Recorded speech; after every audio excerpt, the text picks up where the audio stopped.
then number 2 iMorocco iBotola Pro. Yeah, Botola Pro. Nanokuthi ake ngiqale la. Mina lama ranking ayangidida. Ayangidida. Ngibheka iTunisia.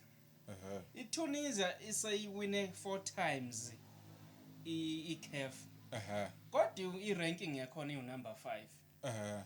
iBotola le iMorocco ileague le iNumber 2 showcase. ilokhujana isayiwine 3 times iCAF.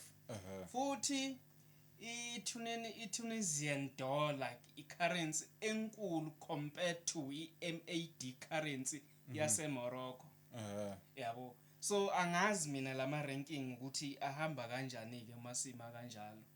Yabona. Okay, I think they are based on consistency because masithatha ukubheka lawo ma4 CAF Champions League mhlawumbe enye yango 1970 bani njengenye team eseSoweto mhlawumbe enye after 5 years enye after 10 years mhlawumbe babheka kanjalo ukuthi okay yes now awu4 but wathole nini recently kwenzakalani because sikhuluma ngestate recently kwenzakalani kwi